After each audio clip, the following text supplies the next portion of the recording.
The CNBC app. Global market news in one place. Customizable sections and personalized alerts. Stocks tracking, interactive charts and market insights all in your hands. Stay connected. Stay informed. Download the CNBC app today. Hello and welcome to Squawk Box Europe. I'm Karen Cho with Steve Sedgwick and these are your headlines. US tech stocks face selling pressure for a second straight day amid investor concerns over the durability of this year's AI-fueled rally across the sector. President Trump's Fed pressure finds a new target with demands for Governor Lisa Cook's resignation as an ally of the president accuses her of mortgage fraud. The controversy looms over the all-important Fed symposium in Jackson Hole. Beginning as fresh minutes show policymakers divided on the inflation and labour market outlook.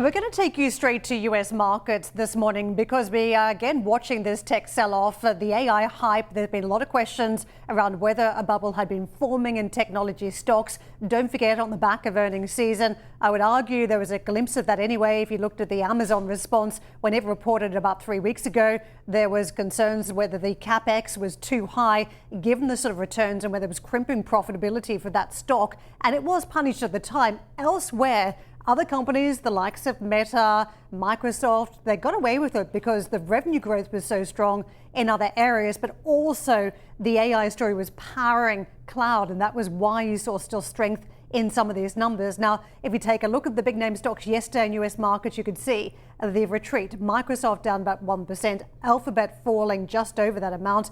Amazon, again, this is my point, showing the most pressure because it has shown itself vulnerable in this earnings season. Others have not. When it comes to Apple, also done heavily. And don't forget, Apple has held back in terms of its AI innovation and investment. It's trying to ramp that up to keep up with some of the rivals. 500 odd billion slated for the next 5 years. So you can see that stock under pressure yesterday too. Is it a pricking of the bubble? Is it a bit of heat coming out of the sector? That is one of the big points we're debating today. And I've got to say, these stocks have rallied very hard in recent weeks. So is it right for everything to go up in one direction, or is this a healthier market seeing a little bit of a pullback? Now, the rotation we're seeing, there is a little bit of rotation that's been witnessed not just in US markets, but also in European markets. But this is how it looked yesterday stateside.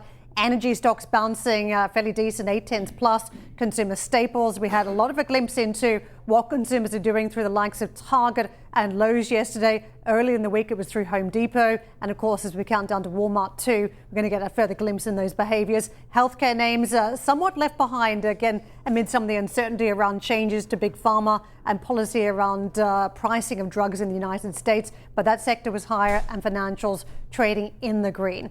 European futures. Now let's take a look because we've mentioned that rotation that is happening. Defense stocks have been under pressure in Europe. They've been almost the technology names of Europe thanks to the big fiscal pledges that land in the defense budget that has very much driven a lot of the names in the industrial space in Europe. But they've come off again with concerns around whether any progress around the war in Ukraine would impact the spending in that area of the market. So what we've got as a result as we gear up for futures this morning, we're looking to give back a little bit of territory on the core markets on the continent. The FTSE is still holding green this morning. It was again a stronger market yesterday, and perhaps to that energy story, the FTSE was up more than 1% versus losses again on French, German and Italian names.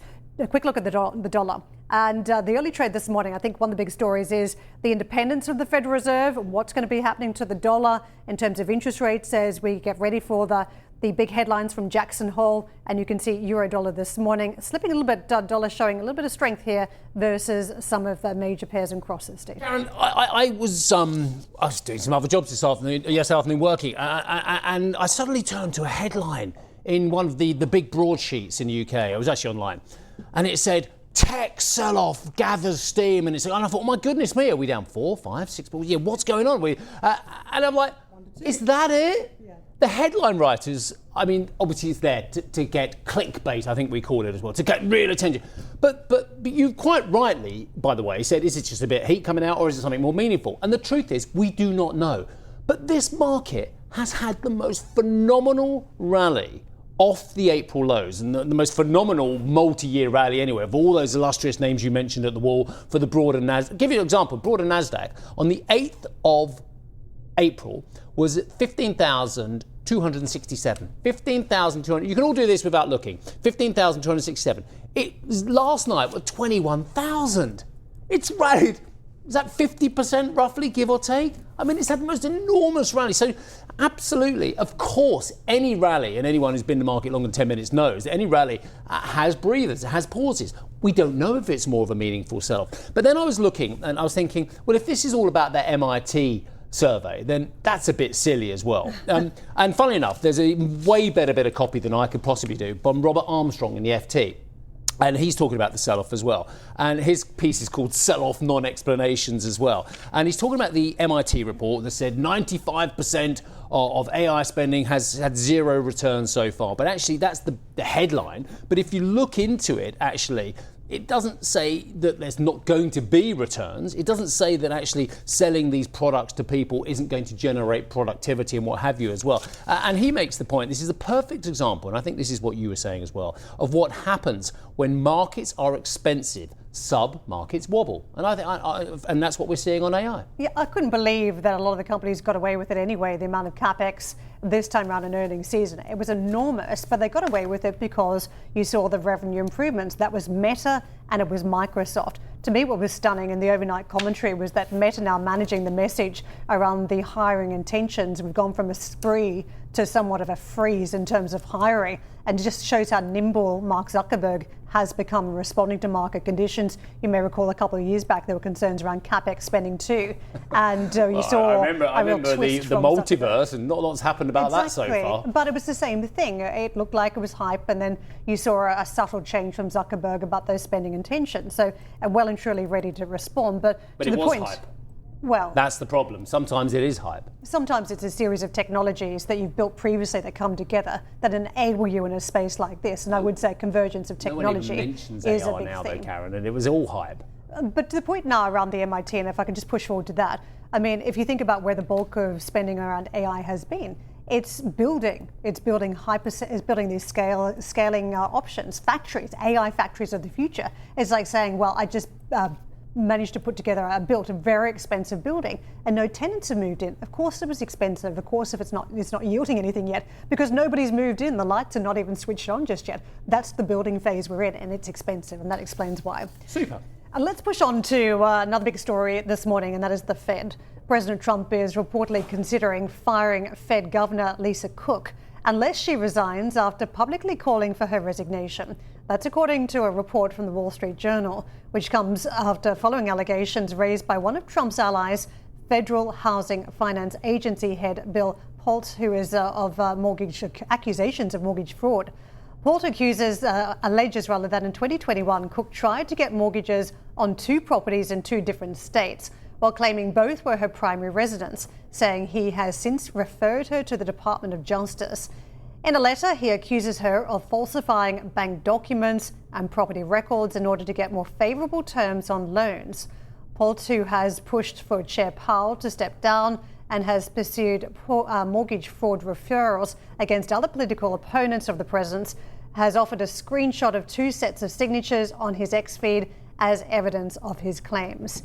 The only way a president can fire a Fed governor is for cause, a contested term that leaves Trump's authority to dismiss Cook unclear, especially since the alleged offence took place before the start of her term at the Fed. Cook says she will not be bullied into resigning and that she is gathering the accurate information to answer any legitimate questions and provide the facts. Most Fed officials agreed it was too soon to cut interest rates amid continuing uncertainty about the state of the economy, according to the latest set of minutes released by the central bank. Governors Waller and Bowman voted to cut in the meeting, where the FOMC kept rates held at the same 4.25% to 4.5% range we've seen since December. But as the minutes said, a majority of participants judged the upside risk to inflation as the greater of these 2 risks. All this ahead of Powell's final speech in his capacity as Fed Chair at Jackson Hole tomorrow evening. So let's get out to Neil Wilson, who is co-CEO of EJF Capital. Neil, it was already going to be a big event, Jackson Hole, but now as we talk about the pressure that is coming through from a Biden appointee for her removal, what does this mean about Fed independence and how we view Jackson Hole? Well, first of all, thank you very much, Karen and Steve, for having me on today. No, I think the bigger news was overnight, the Lisa Cook allegations that are coming out of Pulte is how you pronounce his name. He comes from a big real estate home builder family, the Pulte family, and he is absolutely an acolyte of Trump. But I think what Trump is engaged in, I don't think he's going to remove her. I don't think Powell is going to tip his hand today and say, we're going to cut rates like he did last year at Jackson Hole. I don't think that's going to happen because I think he's an institutionalist.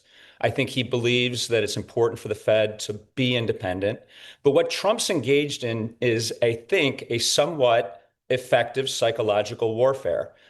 He has put Steve Moran, who's a flamethrower, on the Fed for a temporary position. He has accused Powell of not only being incompetent, but also, cost overruns at the Fed. And now Lisa Cook, allegations about fraud. Now her fraud is more to do with the fact that, or the allegations have more to do with the fact that she's a voter on the FOMC. She's one of the voters this term, more than it has to do with her dodgy mortgage application. So I think he is basically setting it up so that the Fed, if they have any bit of data to allow them to cut, that they can cut. That's what he's trying to accomplish. I don't think he's going to try to actually remove her.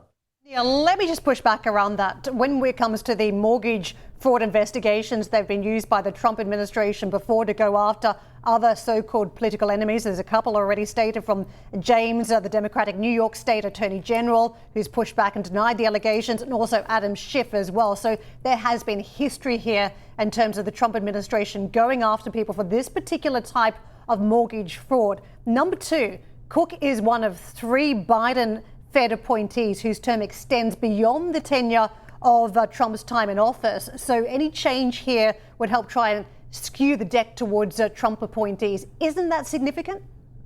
No, it is significant. And I would say it's consistent with my theory that he's, if you look for a historic analogy, he's like Vlad the Impaler of Wallachia. Like he's literally saying, look, if you don't act the way I want you to, this is what can happen to you. I think that's literally what he's doing. He's made a criminal referral on Adam Schiff and on Letitia James, but this is not typically something that's ever prosecuted. And I don't think it will be in this instance. A referral doesn't really mean much. What it does mean is, if you don't act a certain way, and again, I don't think it's going to make the voters, like Lisa Cook, suddenly go for a 50 basis point cut in September. But what I think it does is it has a psychological impact. And I think Trump is engaged in that kind of warfare. And I do think that's what investors should look at. They should say, look, if they can go to 25 basis points cut, which I think that's all they will do, I don't believe they're going to go 50 basis points. I don't think there's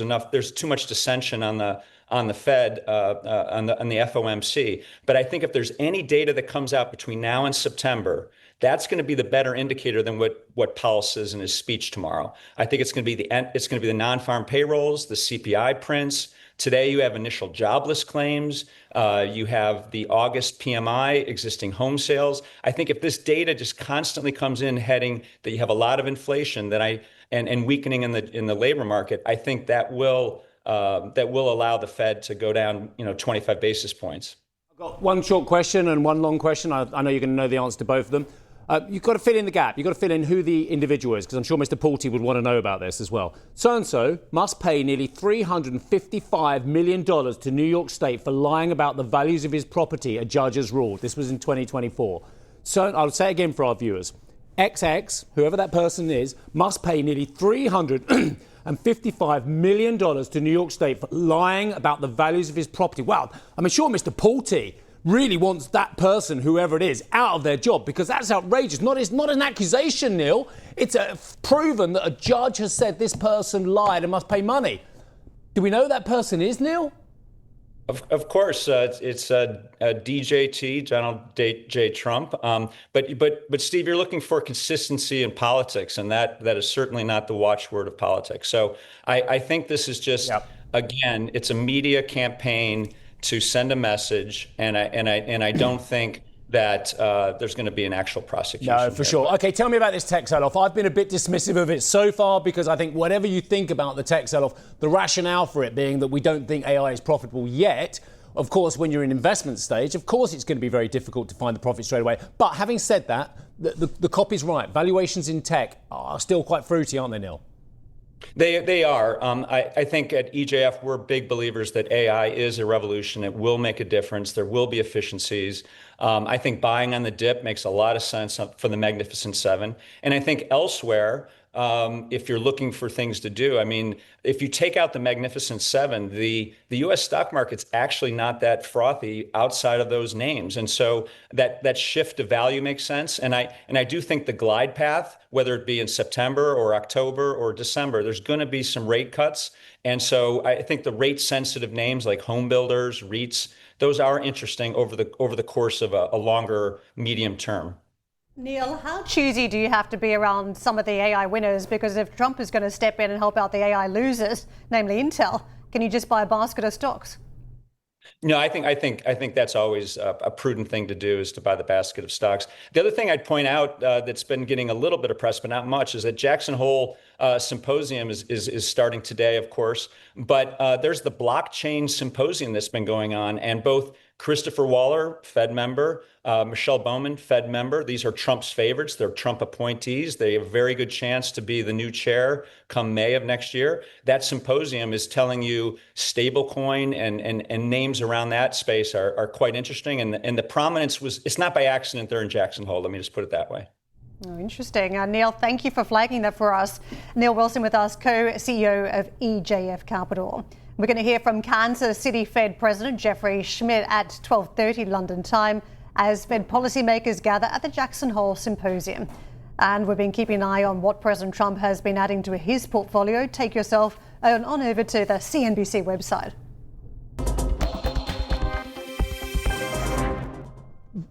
Biosolutions Group, Novonesis, has narrowed its full-year organic sales growth range to 6 to 8%. The company posted organic sales growth of 9% in the first half of the year. Always a pleasure to speak to Esther Beige, who is the CEO of Novonesis. Esther, lovely to see you. Thank you for joining us. We know you're an incredibly busy woman, so we never take it for granted. Esther, why don't you talk us through what you think the highlights are of the numbers and also where you see the biggest challenges? Always a pleasure to be here with you, Steve. Always a pleasure. Good day today, and as you said in your beautiful intro, very solid start of our first half, 9% growth, good growth, round growth mainly from volume, also of price. Double-digit growth on emerging geographies, growth from innovation, growth from synergies, and it's that space of comfort that puts us in a place to upgrade the guidance to and remove the low end from 5 to 8 to 6 to 8% growth, while sustaining the profitability and the EBITDA targets, including the strong headwinds that we're facing from currencies. Building also in this place of comfort and delivering on our promises. A good day today where we also launching our strategy targets for 2030. Continuity of everything we said. Continue to invest on what makes us strong, delivering growth, 6 to 9% growth, while expanding a very strong profitability and ROIC. Yeah, there's a lot to break down there as well. I'm just going to put out one thing from the numbers as well. And I believe at the right price, people can sell anything. But selling stuff at the profitable level is absolutely the key. So with your adjusted EBITDA margin moving in the right direction, up 200 basis points as well, you must be particularly pleased at that holding margins in the current environment. And as we said, it's maintaining margins while embracing the headwinds from currency, the strong headwinds of currency that we're facing. So yes, we feel in a good place. We don't our solutions, they're yet a small component of the cost of goods sold, but they drive a tremendous value for our customers, of our consumers, and their customers. We bring a higher yield, productivity, low sugar added, higher health benefits, high protein, lower salt. All those features of high efficiency, higher yields, they bring tremendous value for our customers. We play and co-create with our customers, enabling value generation for them, and that's what leads to the profitable growth that we're seeing in place. Esther, good morning. It's Karen jumping in. I was looking at the volume side this morning, the pricing side, and it seems extraordinary to hold them fairly steady in the face of tariffs and the threat of tariffs. So what did you see on that front, and how did you navigate some of those headwinds? We're living the same world that you see. The answer to that is be very close to your customers. Continue to invest and continue to bring what makes us unique. It's investing on innovation. It's ensuring we're close to our customers, continuing to putting more troops on the ground, being close and capitalizing on that growth on emerging geographies, play and co-create with our customers, and then bring answers to their needs. It's not unmet needs, the ones that we're facing in the world that will lead. The need for healthier products, muscle weight, cleaner label, high efficiency, higher yields. Also geopolitical strategies that they're looking for local produced source of energies. We are just right there bringing those answers to our customers, and we're going to continue to invest to be the preferred partner for growth for our customers. Esther, can I ask you about some of that innovation a bit deeper? You had more than 6 new bio solutions that you've launched this year. Where is the innovation focused? I mean, what are you working on this year that is different to previous years that is really exciting for customers? We love them all, and we're present in more than 30 different markets. Maybe worth to mention the solutions we've made in nutrition, in food, solutions that lead to 50% sugar reduction in baking, solutions that lead to even further yields and enhancement in household care, microplastic replacement, solutions for high protein content, not without compromise, taste, palatability, the experience and consumers, nor cost. So we bring healthier and cleaner label, while at the same time maintaining everything which is available for consumers without compromising cost either.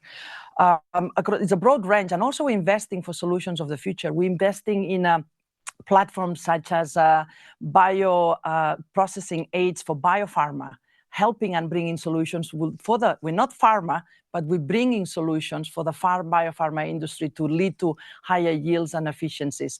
Solutions also on new protein ingredients for muscle weight recovery, for nutritional needs from a medical nutrition point of view. Very exciting areas, but yet my favorite aspect, it needs regulation to accelerate, unnecessary roadblocks to be removed, to lead to a faster penetration of those solutions that they are in the pipeline and coming in.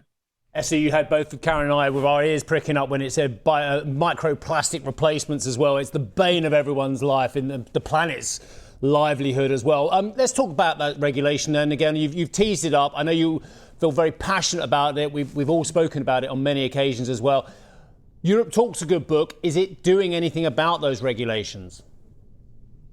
It's moving. Not at the speed that we need, not at the speed that the world deserves. But we're having really good dialogues with authorities. We see the pull. It's time to bring them into action. We're not giving up there. It's time to move them into action, but it's not moving at the speed that the world needs and deserves, nor that the technology is ready. It still takes 5 years in Europe to register a protein for infant nutrition to lead to better nutritional goods for the infants, when you can do it in 6 months in Singapore. We're not there. We're having the right dialogues. We're definitely not there.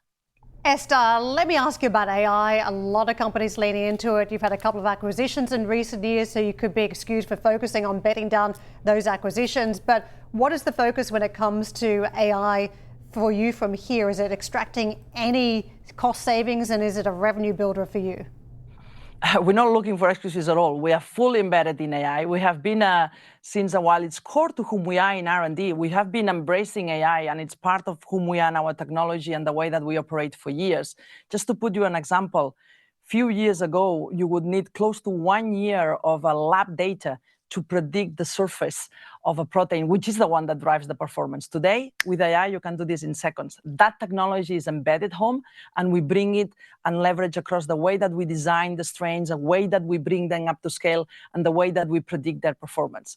And now we're also working, as you so nicely said, on deploying AI across the whole enterprise, on improving the way that we produce, on being even smarter on the way that we bring productivity in our plants, and those efficiencies are cascading and bringing in.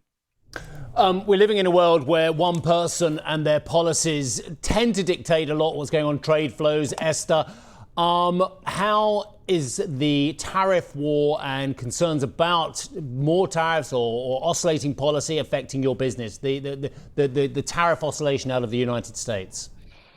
We live in the same world that you live, Steve. In US, most of what we sell in US is produced in US. We typically act locally. We have a global asset footprint, but extremely resilient, and we like to be close to our customers and supply locally. And then also we continue to bring efficiencies in the way that we supply plus price. So we're aiming for a net neutral impact of tariffs at the year end. It is true, though, that the collateral effects that the tariffs would bring, would they change any consumer behaviors? That we're not immune. We're seeing some signs of consumer behaviors changes in spaces like detergents. We talk about that. Same in beverages, that we see softness, particularly in brewing, and that we see. But then again, the beauty of the diverse portfolio is the one that puts in a comfort place to move up our guidance and also to feel very confident for the long-term strategic growth of 6 to 9%. Esther, superb. Thank you very much indeed for joining Karen and myself. You're always very generous with your time. We appreciate it. Joining us from, I think, a northern suburb of Copenhagen, Lyngby. So thank you very much indeed for that. Esther Béger, who is the CEO of Novonesis. Very short break and just look at the futures as we go to break. It couldn't be flatter, really, could it? Let's be brutally honest. We'll be back after a short break.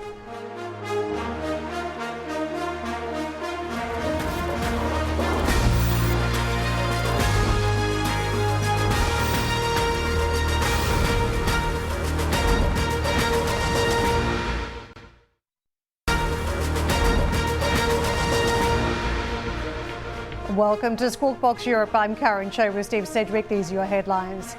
US tech stocks face selling pressure for a second straight day amid investor concerns over the durability of this year's AI-fueled rally across the sector. President Trump's Fed pressure finds a new target with demands for Governor Lisa Cook's resignation as an ally of the president accuses her of mortgage fraud. The controversy looms over the all-important Fed symposium in Jackson Hole, beginning as fresh minutes show policymakers divided on the inflation and labour market outlook.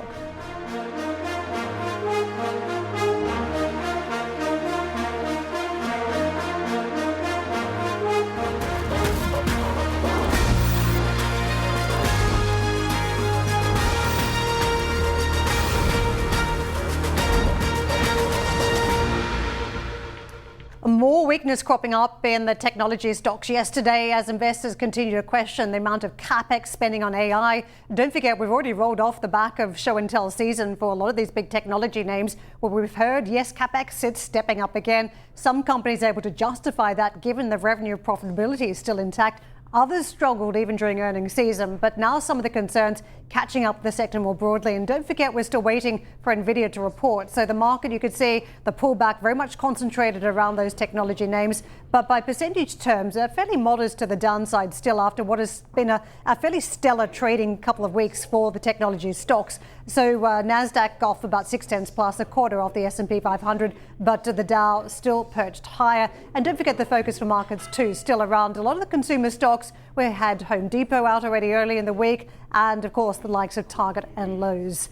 The markets across in Asia picking up on some of the concerns just seeping into the AI story. And this is how it looks. Japanese stocks a little bit off color today too, down 0.6%. Hong Kong reversing versus other markets still holding the line. Chinese stocks marking higher, and the Kospi is also perched in the green. European futures, the rotation we're seeing in markets has caught the European markets too, and that is around the defensive areas that have been very much bid up this year thanks to the fiscal policy that has been deployed to defence. And as a result, defence stocks, as they question the progress around war in Ukraine, are coming off, and they've come off fairly aggressively this month. That's impacted industrials. As we gear up for the trading day, you can see futures still looking a little bit patchy, particularly as French and Italian stocks caught a little bit weaker versus the DAX now that's looking a bit firmer at this hour, and the FTSE that's been holding firmer all morning, Steve. Karen, let's talk about one of your favourite areas, and that's property. And in this case, we'll talk about more commercial side of things. Earlier this month, Assura shareholders voted to combine the firm with London-listed Primary Health Properties to create a listed property company valued at £1.8 billion. Now, this after rejecting a string of cash offers from private equity, in a move that has bucked the growing take-private trend amongst UK corporates, raising the broader question of whether critical public infrastructure should sit in private hands, or I guess it depends on which kind of investors, really, or by the purview of publicly listed companies. Let's get to Marcus Fairmudge, who is a property fund manager, I should say, at TR Property Investment Trust. And funny enough, Karen, while you were at the war, we're just talking about how long we've been at our various shops, and I've been here over a quarter of a century. Marcus has been where he is for over 20 years, so you've seen a lot of trends come and go. Just tell us about the trend you're seeing at the moment, Marcus. Well, I think the trends at the moment there are three that are running full on. The first is the point that you've just made about corporate activity in the market, because commercial property can be owned publicly or privately, listed companies or private companies, private equity, and we've really seen it's a small sector, it's a value-based sector, and of course the world's been very focused on growth, on tech, etc. So we've been a little bit left behind, but actually there's a lot of reasons to own it, and private equity has worked out that actually the reason for that is secure income. And they can then leverage off that secure income, and that's why we're seeing these take privates, and we'll possibly come back to Assura PHP in a moment. The second just is, as I just said, it's all about income, and in fact, really fascinating for commercial property. There's been very little new development really since the GFC, because who's going to lend to the crazy developers to go and build tower blocks that are not pre-let? So essentially the developers have been waiting for companies to come along and say, fine, we'll take the space, and now you build it. Yeah. So we've actually had a lack of that, and now suddenly we've got demand is returning. Then we've had the real shock of the impact of online retailing, which has washed through. That's taken more than 10 years, if you think about when the first iPhone came out 15 years ago. And that's now really washed through, and we've got, no one's going to build another shopping centre, but the ones that are surviving, in some respects, are on the cusp of thriving. Rents are rising. So much to go through as well. I don't know where to start, really. Okay, so this trend of public or private as well, and of course it brings into focus the fact that REITs have had a rocky time because people misunderstood the long-term asset with short-term trading ability as well, and they obviously led to some gating and what have you. We're going back a few years here as well. What our viewers should know that if you're buying into property in any way, shape or form, this is a longer-term asset and it's not a flipping asset, is it?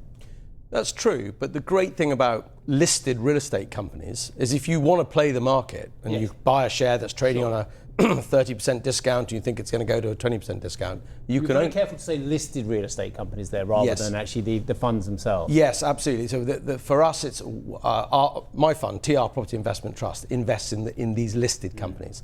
And the great thing about the listed companies, they're permanent capital. They tend to have leverage of around 30 to 35%, so they're really quite conservative. And if you own them, and we've done a lot of work on this, if you own them for more than 12 months, they start to behave much more like their underlying assets and less like the wider listed market. Can I ask one more final one before Karen's got multitude questions? She loves property.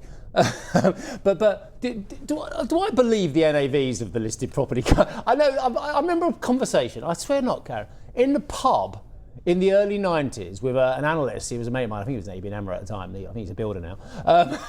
Funny that. And he was like, oh no, the NAVs are amazing. NAVs are amazing. The listed share price trading is massive discount as well. That's 30 years ago I had that conversation.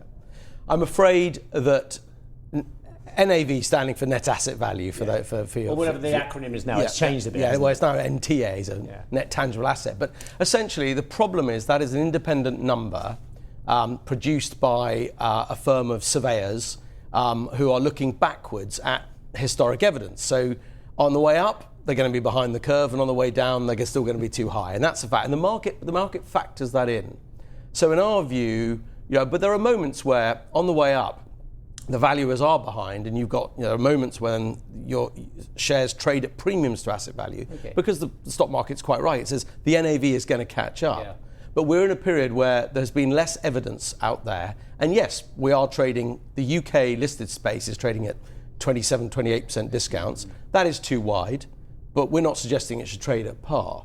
We're really back focusing on earnings. So if we were all sitting in the United States and talking about REITs in the US, they focus on earnings. They're like, NAV is just a made-up number. They're not. Obviously, it's important for the banks, for leverage, but really it's about earnings. And increasingly, that's what's happening in Europe as well. Can I ask you where the momentum is? Because we had an analyst on the other week who was talking something similar, saying, look, valuations have been so depressed for so long, but based on the earnings coming through, and if you look at the yields we're now getting on these properties, then you can't lose effectively on commercial real estate on some of these listed entities. But that's not been what's reflected in the stock price since I've been watching it for the last number of weeks. Momentum is still not there, right? Absolutely, Karen, you're dead right. But it is, I think it's literally comes back to there's more shiny things over there, and people will come back to it. They will come back to it because they will want defence, and the yields are high, they're sustainable, and there are lots of great asset classes within the group that you can get into. It's not just we're not just talking about offices and shops. Can we get into the weeds on this story around Assura and primary health properties? Because it is a really curious case where KKR comes in and it's teamed up with another company as well, US investor Stonepeak. And you think that they would have their day. In many situations, KKR just rolls in and everybody just caves and KKR has its way. It was not the case in this situation. Does it matter at all if a property entity is listed versus being private? And at stake here, and it got all politicised in some ways, 603 properties and about 6 million patients could be impacted. But would those 6 million patients be impacted if it were a listed entity versus a private entity for the real estate? Quite simply, as a listed entity, the leverage will ultimately go back to somewhere in the region of 40%. So this is a very safe structure, which we as investors want to own. We want social infrastructure available for our shareholders to buy. Ultimately, for the consumer, you want to make sure that these assets are owned by people who have that economic stability and can create more of them and can refurbish these essentially GP surgeries, take them out of being in a terraced house and put them into a standalone new building, amalgamation, etc. And we think that in the public markets, this new company, the merger of the two, will be able to grow. It'll be able to raise capital and grow effectively and conservatively, and that will actually benefit everybody. The problem for us with private equity is it juices its returns through leverage. What did KKR or any other private firm, I'm not calling them out in particular, but any private, what attracts them to the sector is the security of income. And we as shareholders of PHP and Assura are very much attracted to the merger of the two, because actually we all need bigger listed companies. The purpose of a listed company is to have liquidity, is allow investors to buy and sell shares, but also to be able to raise capital. And that is what we are confident that the merged business will grow and create essentially more primary health facilities across the UK. Even the stable value-based world of property loves a hot thing as well. So I'll just go through the following, which have all been hot things at various times. You've already told us that some of them aren't. So malls or shopping centres, it's hard to see. High street, offices, data centres or warehousing. Where's hot? I mean, warehousing and then it wasn't. Logistics, because of that online boom you mentioned. Data centres feels hot, but is it coming the froth off a little bit? Where's the hottest area for our viewers to get excited about?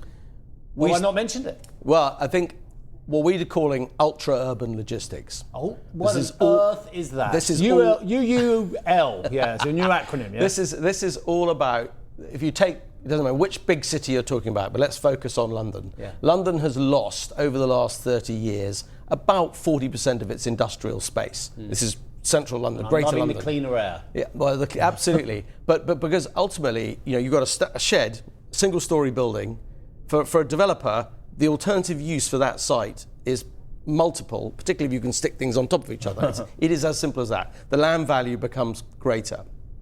As a result, we've got very little of this stuff left, and rents are rising rapidly.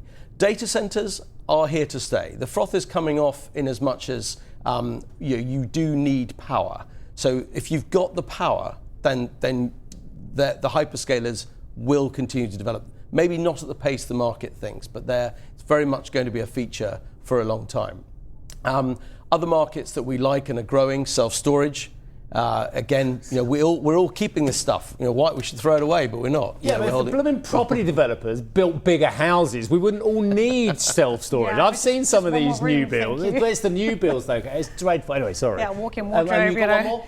The residential market, private residential, but institutionally owned, where you as a consumer, as a renter, feel happy that your landlord's not going to kick you out in a year's time. That they are they're institutional grade, you've got lots of all the right facilities, etc. That is a growing market because residential is becoming less and less affordable. God, I want to ask you now about Rachel Reeves, but I want to come back to my original point around tariffs too. We've been asking a lot of CEOs this morning about tariffs already, but the supply chain logistics that are changing, for those that are not saying to us, we make it in home market and sell in home market, there's still a lot of companies that don't do that, and now they're rethinking their approach and trying to change those logistics. What does that mean for commercial real estate, whether it's more storage facilities, more product closer to where they're going to sell it? That's exactly it. We're seeing a lot of nearshoring, onshoring, etc. We own a business called CTP, which is an Eastern European developer. They have got so much incoming from Asia who want more and more logistics and the last mile production process. So literally the last stages of assembly in Eastern Europe, in Poland, in the Czech Republic, Hungary, etc. That market is booming. Germany is back on a roll. Interesting. We are seeing that fiscal stimulus really feeding through into rents and occupation. We could do this all day. Unfortunately, we've got to leave it there. We all love a property chat. Marcus, nice to see you. Thank you for giving us some amazing trends and some amazing ideas as well. So Marcus Fairmudge, who is a fund manager at TR Property Investment Trust.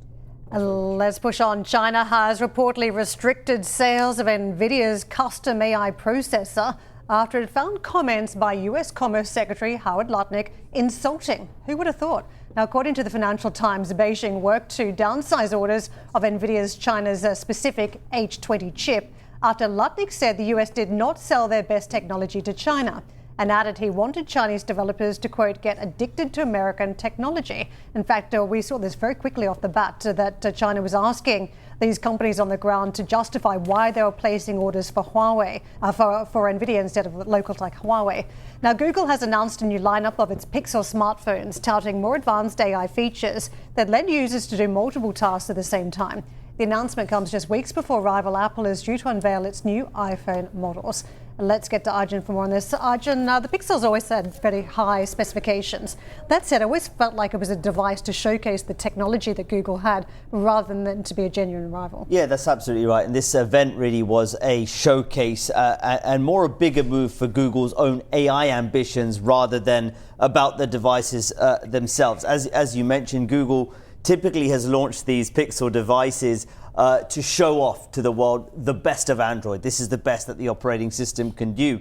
And really, it was that software that stole the show. The phones are great. They're everything you'd expect from new flagship devices, but it's the AI features that were key. Just a couple to highlight. Magic Queue, which effectively works across various Google apps to feed up relevant info. There's something called Camera Coach, which on the fly tells you how to best take a photo, for example. These are the kind of things that people want out of their phones. It's useful AI services, and I think it's a sort of very small glimpse into where Google sees this going, i.e. this is going to be a strong AI assistant on your device. Now, the bigger story here really is that this is key for Google's broader ambitions in AI as it tries to challenge OpenAI and ChatGPT, but also fend off some of those other challenges like Perplexity as well. Android is probably one of Google's best shots for being a big player in consumer AI, given that it's on billions of phones around the world. Around 70% of devices globally run Android, and the smartphone remains a key device for how we will interact with AI. And so Google can lock people into Gemini and some of these other services as well, either on the Pixel or some other Android device by Samsung or Xiaomi or another player. And this is probably one of its best ways to kind of take a stab at being a big player in consumer AI. You made me think, and I think for a long time we've all thought, look, the phones are pretty good in terms of taking pictures. Do we need better pictures at this point? But AI takes this story a little bit further, doesn't it? Gone are the times where one person's blinking and you need to take a whole new photo again. You can just fix that thanks to the AI software. There's a lot of different. Well, there's a lot a lot of AI out there that can change. I was in a very busy place on holiday recently. Took a picture of my parents, a few people in the background, just deleted them out of the picture. Not my parents, the other people. I love your mum and dad. Didn't delete them. I can't believe you're deleting them. No, I deleted the people who were ruining their picture. And the birds in it. And there's no blinking. So that's one thing. You no longer have a bad picture anymore. But number two, if you want to use AI to its best, for instance, scanning things, and there was one I was trying to use, it was like a calorie scanner.